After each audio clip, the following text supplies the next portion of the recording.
Welcome to the Daily Dharma, a gentle podcast where we read a philosophical story every week and reflect on how it relates to everyday life.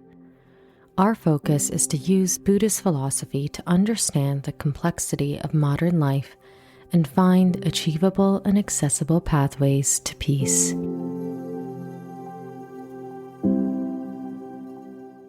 Hi everyone. Welcome to the Daily Dharma.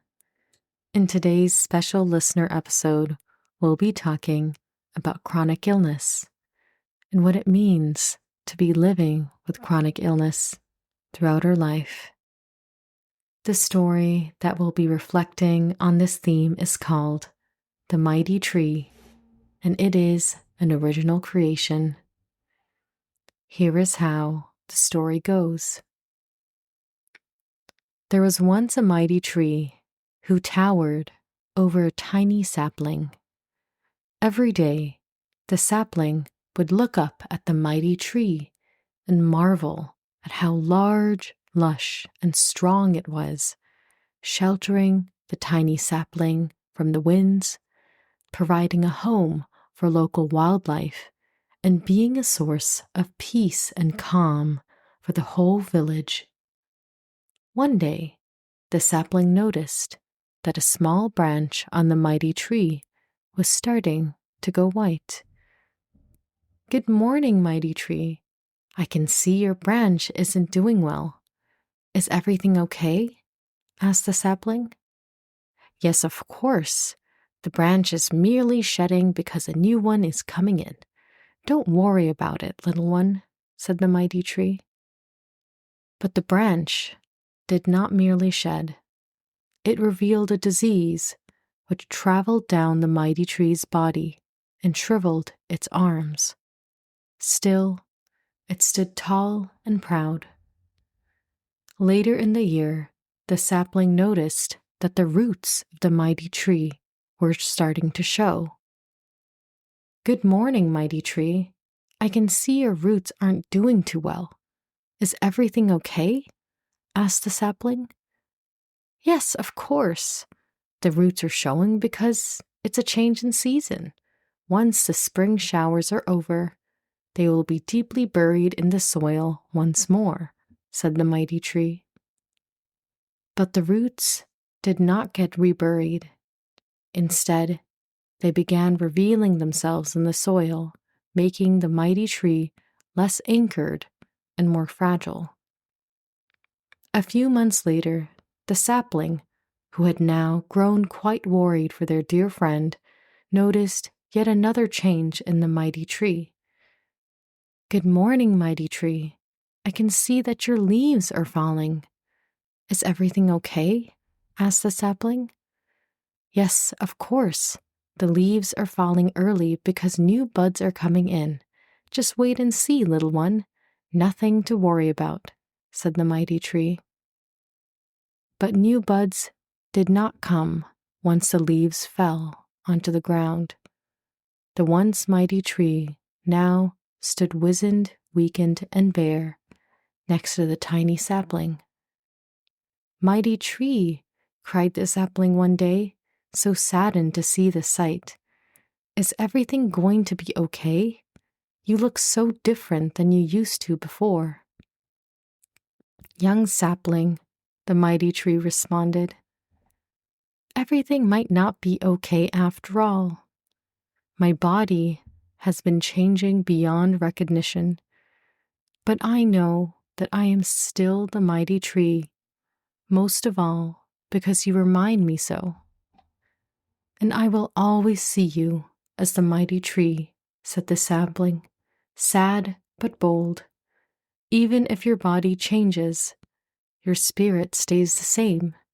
In fact, I think it's grown even stronger." "That's right, little sapling," responded the mighty tree. "Though our bodies may change, and our outer appearance and lifestyle with it, we still get to choose how we feel. It is because of this freedom that I remain a mighty tree, no matter how branches, or roots, or leaves leave me." and I lose in the season. The mighty tree lasted many years, slowly becoming an empty husk, until one day it was reborn as a sapling. In its legacy stood the young sapling, now tall and proud, unafraid of life's challenges, and the new mighty tree of this humble village. As soon as I heard of this topic, which was kindly requested by a wonderful listener called Wendy, I immediately thought of the tree that grows not far from the window of my bedroom.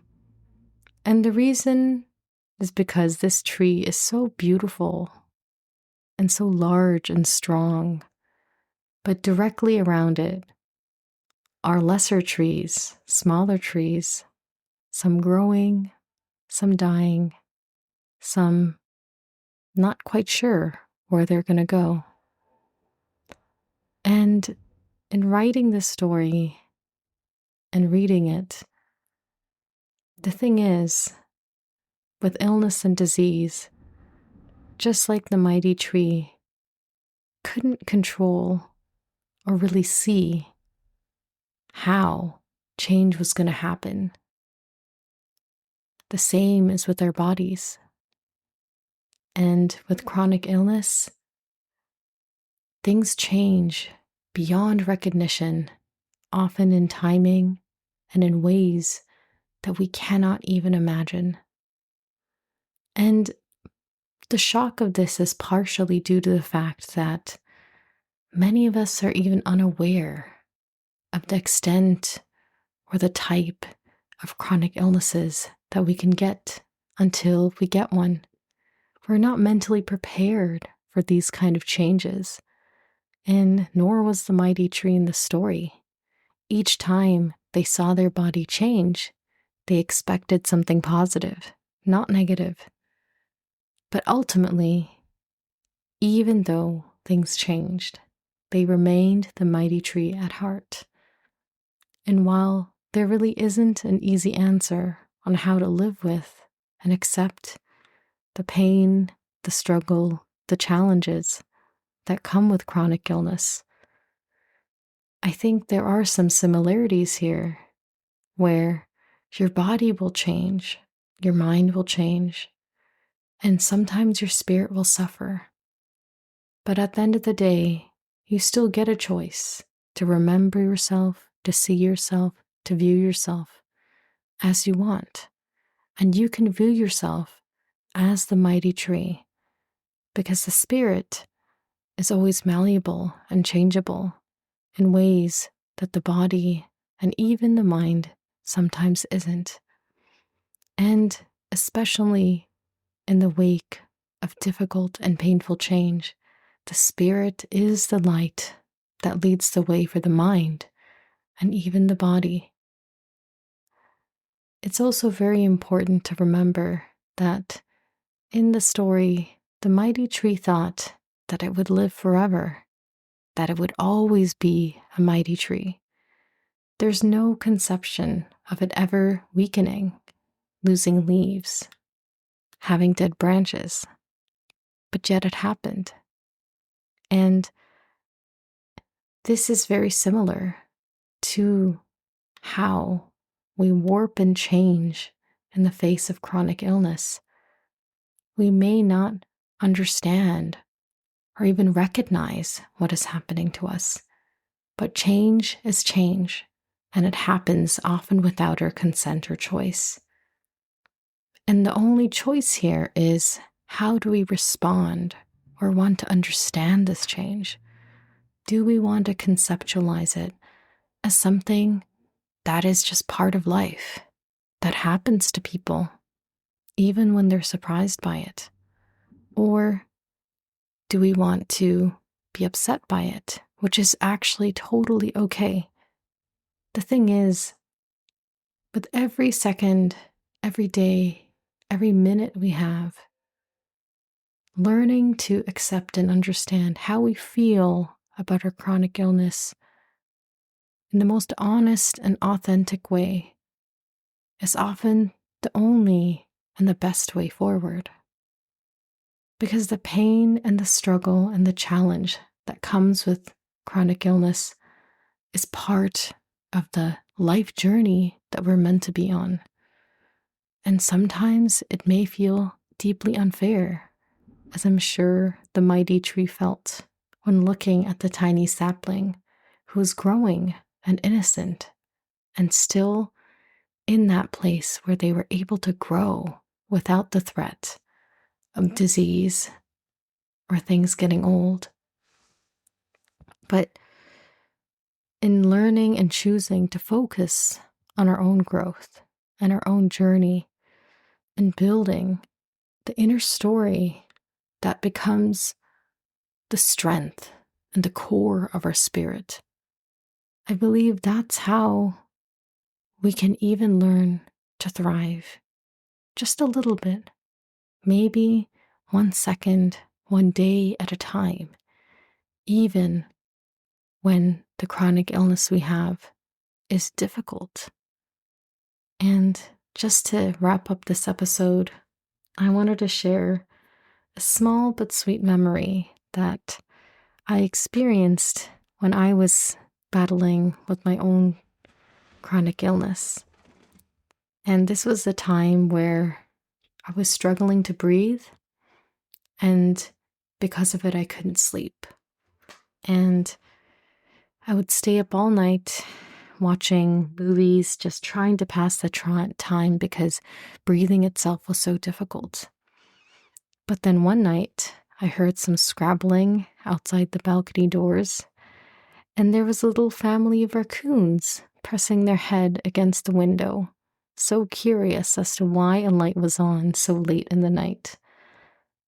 And this moment, especially during a time where I was struggling, deeply, deeply struggling and angry at my circumstance, just their presence helped me immensely. I felt as though that they were just there to hang out with me and help me through this difficult time. And sometimes during that period of my life, just the hope of seeing the raccoons and being visited by my little furry friends actually helped me immensely. It kept me hopeful. It kept me excited for what the night might bring, even though I was struggling just to exist. And with that, it wraps up today's special listener episode. Wendy, I really hope this episode is helpful to you and brings you calm and peace and joy. And for anyone who's listening, who is going through chronic illness, I hope it does the same. Thank you so much for listening to this episode. May you have a peaceful, joyful, and happy rest of your week. I'll see you on Sunday.